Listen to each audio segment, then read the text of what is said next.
You're watching the KOAM Morning News on Fox 14. Right now at 7, demolition for the former Holiday Inn in Joplin continues. We'll have the details. Also, the public is invited to a virtual meeting about the replacement of the Route 96 bridge near Carthage. And not fall-like yet in the 4 states, even though we're in the second week of fall. We'll take a look at when fall will arrive and about some rain chances as well coming up. The 4 states' most watched news starts now. That was a lot of birds in that thing. Well, good morning. Welcome to the KOAM Morning News on Fox 14. I'm Chris Warner. It is just after 7 a.m.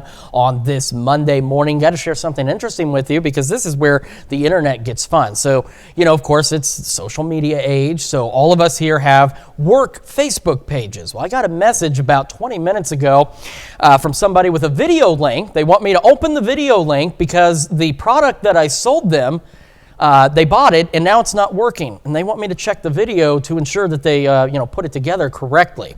So I'm not really sure what I've been selling lately, but apparently it doesn't work. However, I'm not going to click that video link. And if you receive anything quite like that, always be suspicious if you don't know the sender, or if they send you something like that and you don't sell products. Just watch out on social media. You never know what people are going to try and do. As I mentioned, fall also going to settle in with our temperatures a little later this week. We'll take a complete look at your forecast, get you out the door here in a couple of minutes. And people from all over Kansas and the surrounding states are taking a trip to Chase County Lake to see one bird, not the dozens of birds you just saw in that little open we had. Photojournalist Bert Harry has reactions from everyone who went to see the flamingo.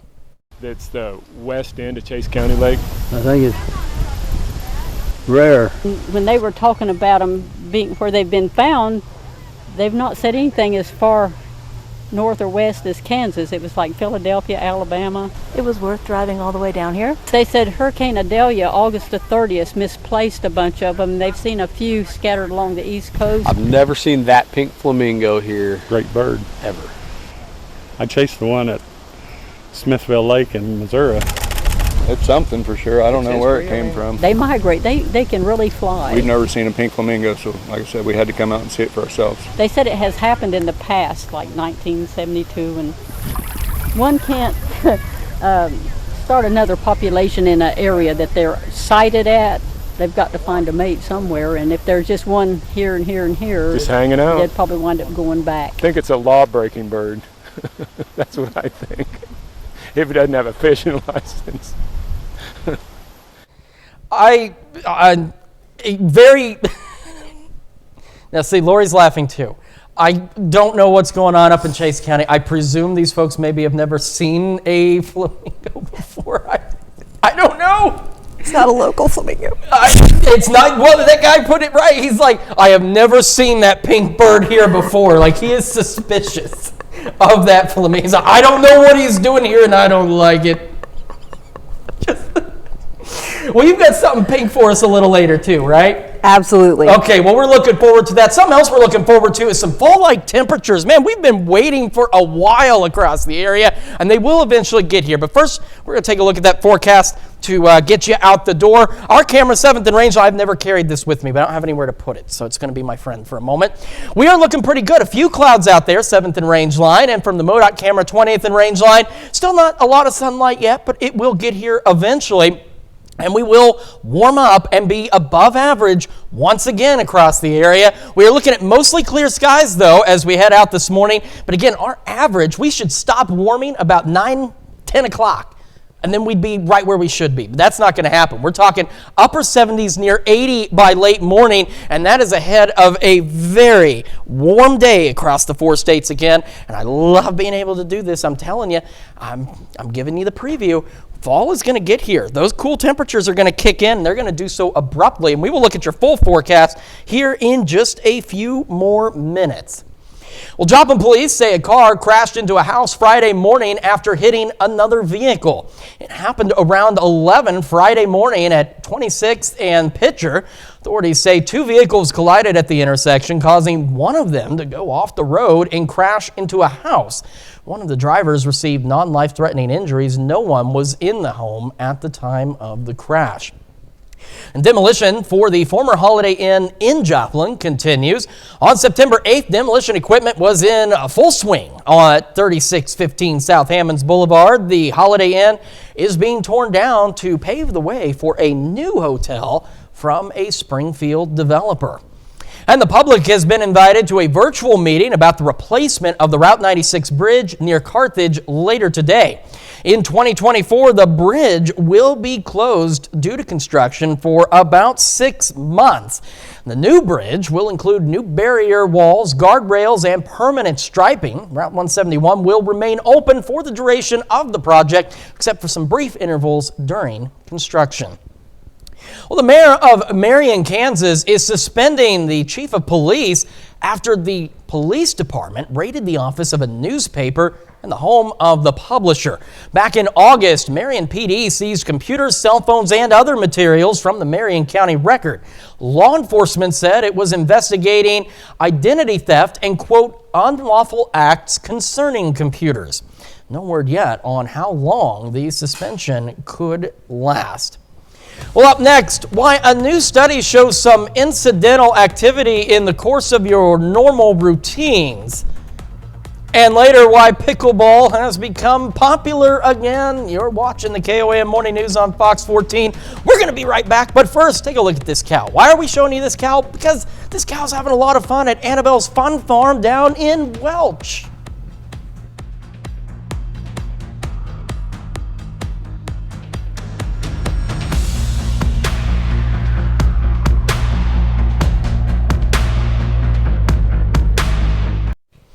In Health Watch this morning, there's a recall on cantaloupe due to the threat of salmonella. The Food and Drug Administration says Eagle Produce in Scottsdale, Arizona issued a voluntary recall of nearly 6,500 cases of whole cantaloupe after they were possibly contaminated with the bacteria.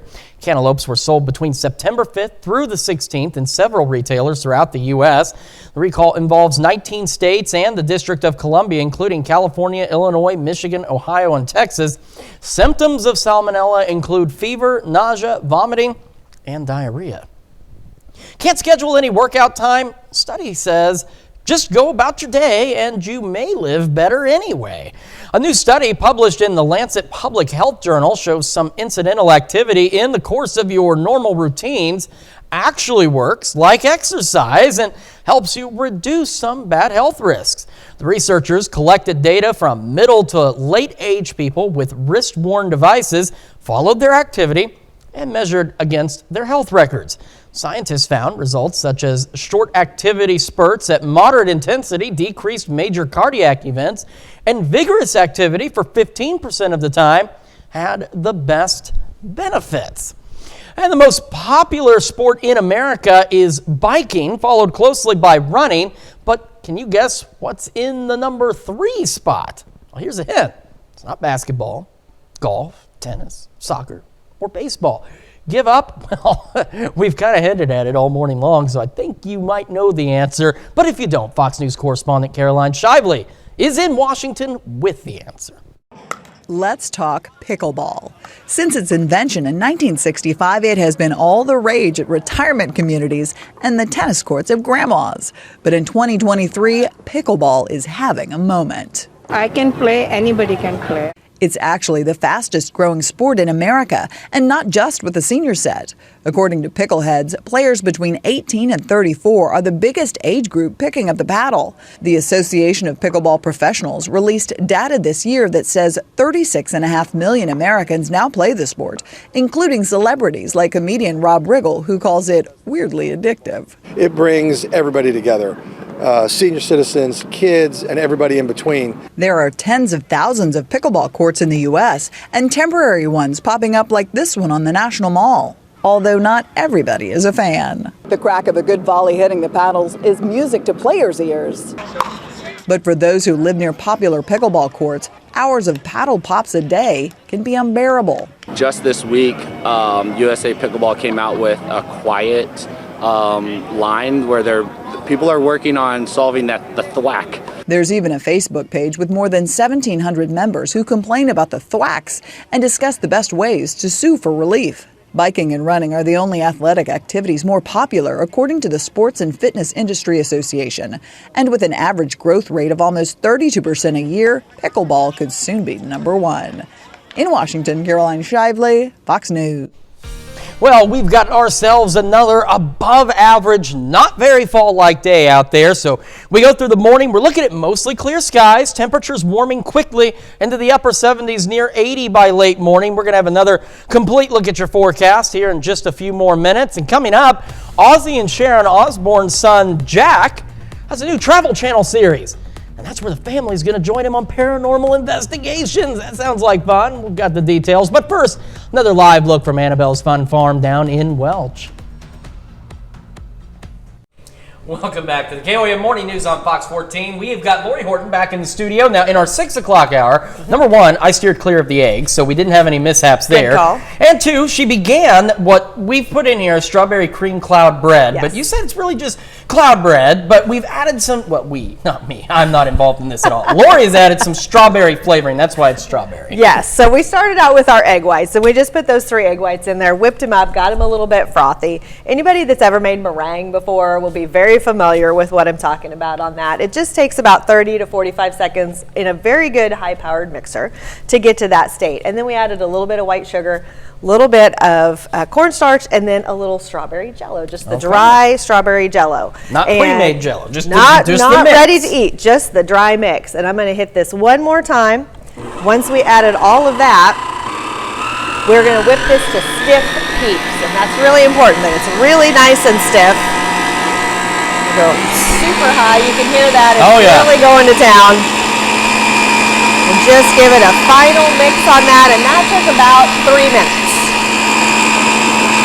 So give me that, and you guys will easily be able to see this, what we've got on here is a really stiff peak. So it's just holding its shape on there. We can do that. I like to make as much noise as possible in here so you guys can be annoyed. Talk about pickleball noise.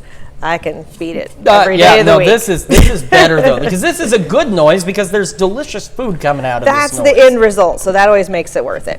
So when we bake this, we start with a parchment lined baking sheet, and what's really important, and I did again, I've done all of the missteps for you guys to sample this. I tried it without spraying the parchment and with spraying the parchment. You want to spray the parchment. Okay. Because this is going to be something that is a little bit sticky after it's done. So that gives it a really easy release. So we can take this entire batch and just spread it in a loaf on that. And that's kind of where I think we get the name of bread, because we make this little like loaf out of it. Yeah, I mean, it kind of looks like, I mean, it's obviously meringue, but it looks like a little loaf of bread, you know? And we bake that at a fairly low temp, 300 degrees for like 40 minutes. Comes out a little bit brown on top. Now, as I mentioned, it's Monday. Had some refrigerator issues at my house last night, so this is not as cool as it should be. And you can see, just like meringue, it's starting to sweat a little bit and bead, and that's what meringue does when it is not nice and chilled. So real important to keep this guy cool after the fact. But what I experimented with yesterday was turning this into cookies and a little bit of a simple macaron. And that is what I did. So when we come back on this last little bit, I'm going to show you how we can pipe these into some nice little cookie shapes, make some filling on them, and actually make some little sort of meringue macaron cookie sandwiches that will be delicious. Now see, this is why Lori's the expert though, because I thought these were like sprinkles. They're not. They're definitely not. I had to take a second look, and now I realize, like, they're not it's like sprinkles. it's little beads. It's just that little bit of moisture that starts to come out on meringue. Sometimes you'll hear it referred to as it weeping or beading, and that's just kind of what meringue does. It's from that egg whites in there, and when it gets a little bit warm, it gets a little bit sweaty, just like the rest of us. I've learned something. Well, Lori, stick around, because as she mentioned, we're going to finish this up here in just a few more minutes, and we'll be back right after this. Ozzy and Sharon Osbourne's son, Jack, has got a new Travel Channel series where the family is going to join him on paranormal investigations. Rick Damagello reports. I really enjoy bringing friends and family to the scariest places I can find. I grew up watching The X-Files. That was like my favorite show ever. Diehard fan. kind of planted a seed for my interest in the fringe, the paranormal, the unexplained. Jack Osborne's Night of Terror opens with an episode set at Santa Paula, California's Glen Tavern Inn. So I'm bringing my mother, Sharon Osbourne, to a stately inn that hides a dark history of death. With what happened to my mom during episode 1, that is something that I wasn't prepared for. Lights on, now. We need an ambulance now. I'm just trying to keep our airway open. Hey, breathe. Mom, breathe. 1 minute she was totally fine, and the next, she's in the back of an ambulance. Having experienced some, by all accounts, unexplained phenomenon. Everything you shouldn't do in a horror movie, we're about to do. I can earnestly say with a hand, you hand me any holy manuscript, I'll put my hand on it.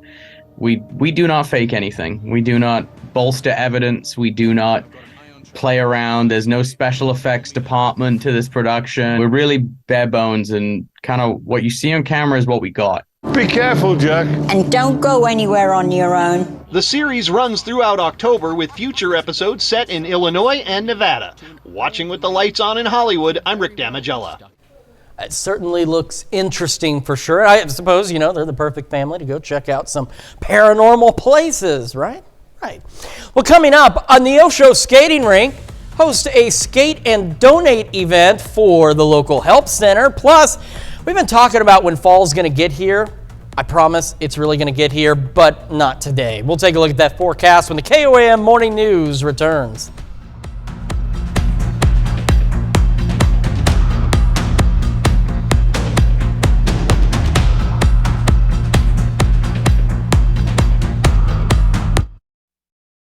The 4 states' most watched news starts now.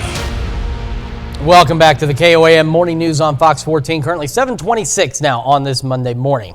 Well, Saturday afternoon, the House approved a stopgap bill to fund the federal government for 45 more days, averting a government shutdown. House Speaker Kevin McCarthy had dropped demands for steep spending cuts in an attempt to win the support of Democrats. The package now goes to the Senate, which is expected to approve the legislation. The bill did not include financial help for Ukraine, which has been opposed by an increasing number of Republican lawmakers, but it does increase federal disaster assistance by $16 billion, as President Biden had requested. The approval came with just hours left before the midnight deadline to fund the government or face a shutdown.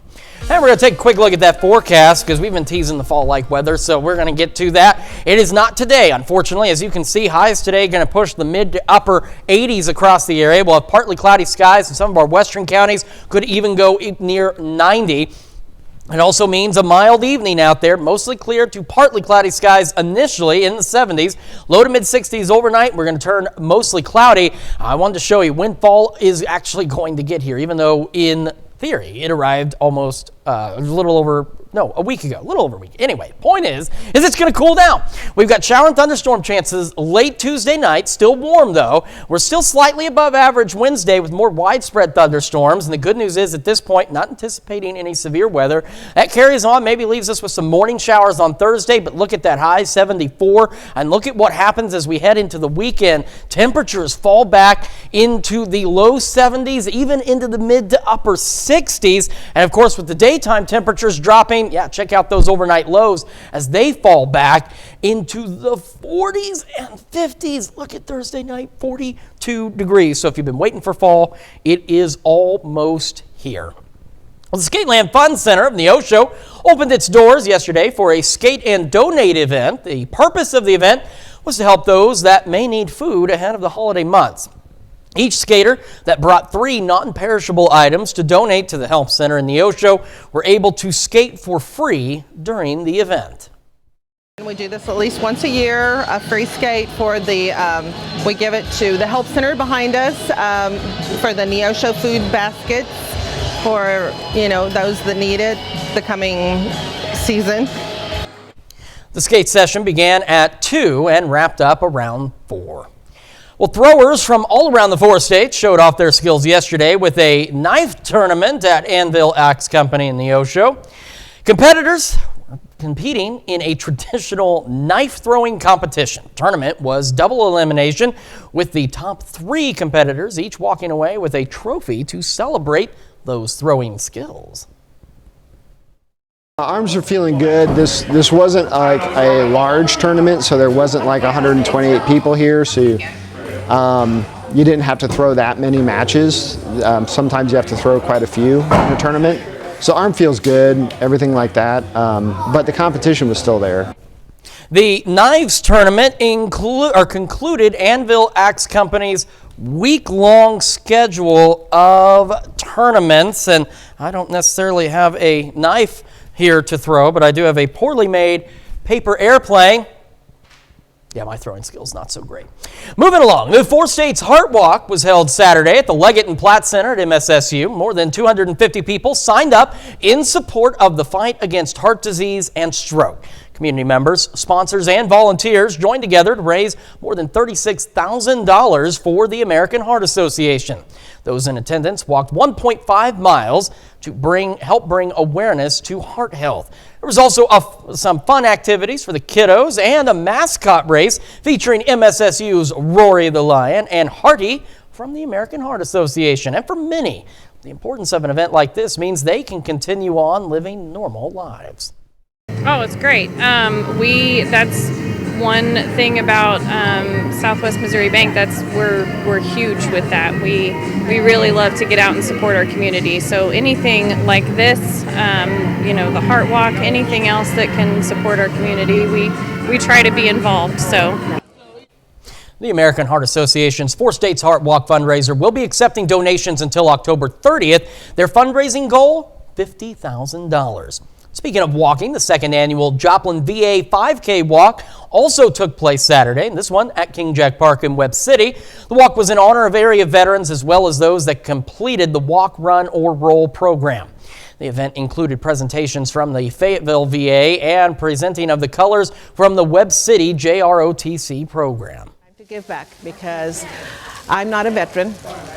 I was 8 years old when I came to the United States. My family chose to come to the United States because of all the opportunities available here. The event was a fun run or walk, so no times or scores were recorded. Local Girl Scout troops were offered the chance to earn their badges. The Scouts went out to George Washington Carver National Monument, where they were guided through making discoveries and doing arts and crafts. Scouts also learned important facts about George Washington Carver and about the monument named for him. They have had Girl Scouts Day even before I was here. There's been a really wonderful partnership with the local Girl Scouts, including the major Heartland network, which is out of Springfield, Missouri. And so we're so fortunate to have lots of different troops here today, again, of all different ages, and they're learning about these amazing places, including that of George Washington Carver. The event was open to cadets of all ages, and all of whom were earning their badges. The 3rd annual Hispanic Heritage Festival was held in Carthage on Saturday. The event bringing together people from a number of communities across the region to celebrate Hispanic culture and heritage. The event included artists from across the world and, of course, some local vendors. Those festivities ran through 11 o'clock on Saturday night. Keltoy Winery celebrated 25 years Saturday with a birthday party, but it was a busy Saturday in the 4 states. The party included live music, street tacos, cake, and of course, fan favorite wines. Attendees were also able to participate in hay rides and learn about the Keltoy murals from artist Kyle McKenzie. This has been a long story. It's kind of one that for the first 10, 15 years, every day you kind of wondered, are we going to do it for another day? And then it slowly developed into what it is now, and it's been worth it. The event began at 11 and wrapped up around 6 on Saturday evening. And that is a look at our top news stories. Coming up this half hour on the KOAM Morning News, Lori Horton is over there. That's not Lori. That's what she's making. And we're going to continue to finish up the strawberry cream cloud bread. Plus, we have got the weather to talk about. Another warm, above average day today. Fall-like temperatures later on.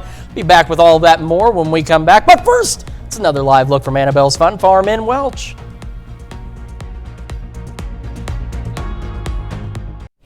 Welcome back to the KOAM Morning News on Fox 14. Lori Horton back with us because she never really left. Actually, she never really leaves at all. That's how we stay fed through the week. So I just Lori, sleep here. Yeah, we appreciate it for sure. She has chopped open the meringue. I have. It looks very pink. We're going to talk about that, but you've got this because there's another thing you can do with this recipe we've been working on. So you guys know I usually like to bring you stuff that, is a little bit easier, something that's a little family friendly, you can make at home, and that you can do up a day or so ahead because we're all really busy. Oh, yeah. This is not that recipe. So this really is going to be done fresh. And, again, meringue, it just is not something that lasts a real long time, even a meringue that is pie. True. So what I experimented with a little bit yesterday was piping this out and turning it into a cookie. Okay. And when they're really fresh and when they haven't sat in a refrigerator that's not cool enough, they are nice and crisp on the outside and really soft on the inside, very similar to a French macaron. So they're a little bit of a cheat for that, which everybody loves. And all I did was take that stiff peaked meringue mixture that we did. You can put that in a piping bag. I put a little tip on there so that it gets a little bit pretty on the edge, and then you literally will just squirt those out onto that parchment paper that you're going to have sprayed with a baking spray and make these nice little size cookies, whatever size you want. Because they're not going to spread, they're not going to expand, they're going to stay exactly as you pipe them out onto that sheet. That is convenient because I have tried to make cookies once with cookie dough, and then I didn't realize that I don't bake. I didn't know they expanded. Then they're all joined together, and it was a nightmare. So the wife does not allow me to cook. It's probably a good idea. This is something she could do. Absolutely. And they come out all nice and pretty. Whatever flavor that you want to add on there, you can swap out that Jell-O. It doesn't have to be strawberry. So once that bakes off, and obviously these are going to bake a little bit less than the whole loaf of bread, about 20 minutes at that low 300-degree temp. So very easy to do. But what you end up with, again, is that soft inside. If you kind of look in on our loaf, it's almost sort of like an angel food cake, married a loaf of really soft bread. So you do get that really nice creaminess to it. And then with these, what you can even do is come back, and I made a little bit of a strawberry buttercream. And I can pipe just a little edge around the cookie that way. And then come back with a little bit of strawberry jam and put some in the center. And then just make my little sandwich out of that. And again, similar to those French macarons, it will always have that filling and everything in there. But you need a little bit of something to hold that in place. Yeah. So we start with a little bit stiffer buttercream, and then we add that little softness to the center. So it's a perfect combination. Again, when they're really nice and fresh, crispy outside, soft and gooey inside, and then you add that layer of that filling and that jam to it. It just takes it up a notch. Oh, it certainly does. I mean, it So looks simple. incredible out there with just that way, or even just look at the inside of that thing. Exactly. It looks And beautiful. when this is hot and fresh out of the oven, you'll see your videos of that cloud bread on, TikTok, Instagram, all of the apps, and it just pulls apart. It's this wonderful cloud. There's a reason they call it cloud bread. It's very puffy and beautiful out of the oven. So it's just something to be made and enjoyed immediately. But the cookies you can do a little bit ahead and they'll last a little longer. All right. Well, Lord, thanks so much for coming in and making something so delicious. We have got a lot more of the KOAM Morning News right after this. Welcome back to the KOAM Morning News. It is almost 7:42. In fact, we're 10 seconds away from that on this Monday morning. Looking outside, we got some clouds out there. Otherwise, not a bad start to the day. Not where we should be temperature-wise. A little warmer, 66 right now with partly cloudy skies. Southerly breeze. It's calm initially, but we'll have a 5 to 10 mile an hour southerly breeze later. 66 in Pittsburgh, Lamar, Carthage. We've got 67, Fort Scott, Nevada, Chanute, 65, Parsons, Chatopa, 64, Miami, Neodesha, and Yates Center as we get this Monday underway. We're going to continue to warm rather quickly, mostly clear skies near 80 by late morning out there. We'll start to go partly cloudy as we head into the afternoon, warming up well above average to the tune of about 10 degrees or so. Mid to upper 80s. Some of our western counties could even go near 90 today. Mostly clear to partly cloudy skies through the evening. Temperature still mild into the 70s, then increasing clouds overnight, mostly cloudy skies. We go back in the low to mid 60s, and then fall officially arrived a little over a week ago. It will arrive Temperature-wise, by about Thursday here in the 4 states, so tomorrow still warm, a little cooler. We're talking low to mid-80s, upper 70s Wednesday, still a little above average. We'll have some thunderstorms coming in with the system late Tuesday into our Wednesday. We'll spend most of our day Wednesday with scattered thunderstorms across the region. The good news is at this point, no severe weather is expected. Then we'll carry on with some remaining showers Thursday and then take a look at Friday, Saturday, and Sunday. Those are fall-like temperatures, even slightly below average temperatures as we go back into the mid-upper 60s and even some lower 70s out there. And look at those overnight lows back into the 40s and even the 50s. So a lot cooler weather on the way. In Consumer Watch this morning, Democratic California Governor Gavin Newsom vetoed a bill that would have paid unemployment benefits to workers on strike. Senate Bill 799 would have allowed workers who are on strike for at least 2 weeks to collect unemployment checks from the state. But in Saturday's veto, Newsom said the bill would expand California's outstanding federal unemployment benefits debt, which is projected to be nearly $20 billion. Newsom also stated his support for workers and their right to strike. Starbucks violated federal labor law by withholding pay hikes from unionized employees. That's what a National Labor Relations Board judge ruled on Thursday. Coffee giant announced last year that it would raise wages and offer new benefits to non-union employees. But the judge ruled that was a corporate-wide attack on the employees' right to unionize. Thursday's decision is the latest of rulings from the NLRB that have found Starbucks to be resisting efforts of unions forming in its coffee shops. The judge recommended that Starbucks compensate the unionized workers for the wages and benefits they were denied. Starbucks is planning to appeal the decision. So far, nearly 360 Starbucks stores have voted to unionize. New signs that inflation is cooling. Friday, the Commerce Department released the Personal Consumption Expenditures Index. It's a key way to measure inflation excluding gas and food prices. The department said inflation rose 3.9% for the year ending in August. That's the lowest annual increase the index has seen in 2 years and is a positive step toward the Federal Reserve's target of 2% inflation. However, the rising cost of energy may continue to put upward pressure on overall inflation. Earlier this month, oil prices surged further after Saudi Arabia and Russia announced plans to extend production cuts.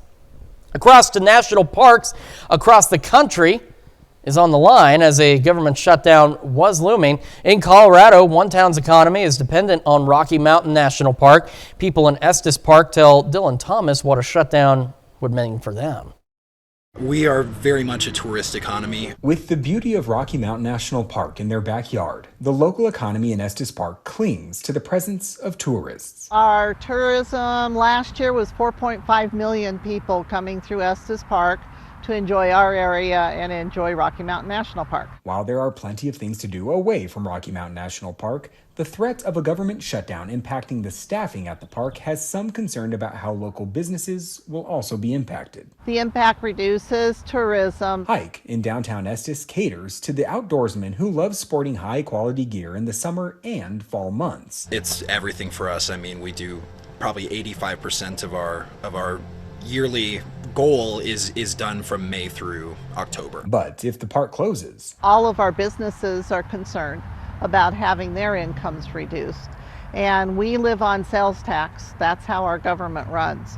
So anytime something potentially reduces sales tax, we have to go into reserves. Mayor Wendy Koenig says she's disappointed in Congress, knowing this could impact staff at the park as well. Take care of all of us, and then you can take care of your personal goals. We are concerned about the employees too, because many of them are part of our community. Meanwhile, stores like Hike plan to stay open, hoping fall colors will still attract tourists. No matter what happens with the park, you know, the town is still here, we're still open. It's still a great place to come and get away and enjoy the scenery and wildlife and just all the cool stuff that we have up here. Thankfully, that shutdown has been averted as a 45-day gap has been approved. We'll have to see what happens in 44 days. We'll be right back with more after this, but first we're going to take a look at market prices before the opening bell.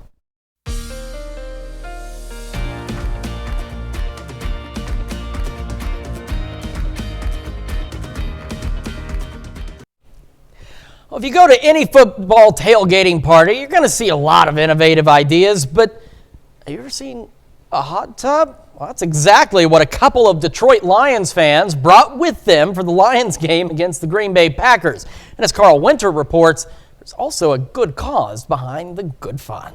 We monitor the temperature. Like right now, it's probably 112 degrees. Denny Arney and Mark Mullins are responsible for setting up the hot tub for Lions games. Their late friend Ron started the Tubgator tradition in 1995. Everybody thought he was crazy when he said he was going to make a hot tub on a trailer. Yeah. He did it. Now the Tubgators are in the Tailgating Hall of Fame. Every game, an opposing fan pours the blue dye into the water. The Lions diehards host for this game is Packers fan Kelly Jones, who also has the tailgate down to a science. We will have the game on TV there for the people who don't make to it. Kind of a DJ area set up here. Jones's veteran tailgate zone is complete with 3 bars. So this is our new bar this year. A throne, and a built-in bottle opener. But the best part for his guests?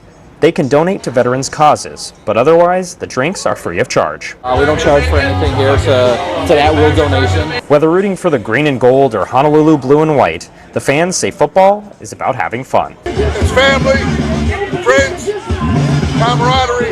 It's more about the camaraderie and the people. I love everybody. If we lose, I'll still hug them and kiss them and be so happy that we're here. Kelly Jones says the Veterans Tailgate spends between $1,200 and $1,500 per game for the drinks and porta potties that they provide. Now, see, I thought they were taking this to an actual stadium, and so now it makes a lot more sense logistically that they're doing it at different homes and things like that. Well, it's good weather to keep tailgating if there was a game tonight, and why not just tailgate because it's still good weather to do it. Live look outside, MoDOT camera, 20th and Range Line in Joplin, looking all right. We do have some clouds, as you can see, off to the west from the MoDOT camera in the Ocho, and the KDOT camera in southeast Kansas, south of Pittsburgh. Looking pretty decent as well this morning, but you see there's not as much sunshine down there because we do have clouds off to the west. We are partly cloudy, sitting at 66 in Joplin right now. Temperatures around the region looking pretty decent as well, above average, but not bad. They could be worse. 67 Nevada, Fort Scott, Chanute, 66 Pittsburgh, Lamar, Carthage, and 65 Neosho and Chautauqua as we get our morning started. Mostly clear skies, warming up quick. Upper 70s near 80 by late morning. We're going to take a look at the news you need to know and tell you when fall temperatures are going to get here when we come back. Here's a check of today's top headlines, the news you need to know, before you head out the door. Demolition for the former Holiday Inn in Joplin continues on September 8th. Demolition equipment was in full motion at 3615 South Hammonds Boulevard. Holiday Inn is being torn down to pave the way for a new hotel from a Springfield developer. The public is invited to attend a virtual meeting about the replacement of the Route 96 bridge near Carthage later today. In 2024, the bridge will be closed due to construction for about 6 months. New bridge will include new barrier walls, guardrails, and permanent striping. Route 171 down below will remain open for the duration of the project, except for brief intervals during construction. And the Four States Heart Walk was held Saturday at the Leggett and Platt Center at MSSU. More than 250 people signed up in support of the fight against heart disease and stroke. Community members, sponsors, and volunteers joined together to raise more than $36,000 for the American Heart Association. Those in attendance walked 1.5 miles to help bring awareness to heart health in the 4 states. And in terms of our weather, that's one step too far, but it's all right. Now it's not going backwards. Well, our highs today are going to be in the mid to upper 80s across the area. Partly cloudy skies, so well above average. Some of our western counties could even reach near 90. As we head into the evening, we'll go mostly clear, partly cloudy, mild through the 70s, and then increasing clouds overnight. Temperatures dropping back into the low to mid 60s. There we go. Sometimes that's what you got to do. Fall arrived officially last week, but temperature-wise, we'll get here by Thursday. Showers and storms still warm tomorrow, mostly cloudy. Those will come late in the evening, overnight. Scattered storms throughout the day on Wednesday. No severe weather expected at this point. Some lingering showers Thursday morning. Temperatures getting to fall-like levels as we head toward the weekend, falling back in mid-upper 60s, lower 70s, and look at what that does to our overnight lows as they fall back into the 40s and 50s. Starting to warm up drop a little bit next week, back into the mid-upper 70s. Overnight lows still hanging out in the low to mid-50s. Well, here's a new one to add to your Costco shopping list, a gold bar. The retailer is selling 1 ounce 24 karat gold bars for just under $2,000 each. They've been available on Costco's website and come individually stamped with a unique serial number. Costco top executive says they're a hot item and are selling out within a couple of hours of being posted to the Costco website. The bars come from South African mining company Rand Refinery and Swiss precious metal supplier Pomp Suisse. The gold is non-refundable and ships via UPS. So if you got $2,000 extra to spend, go pick yourself up a gold bar. Well, thanks so much for letting us put the good in your morning. We will be back with more news and weather today at noon. Have a great morning and an even better day.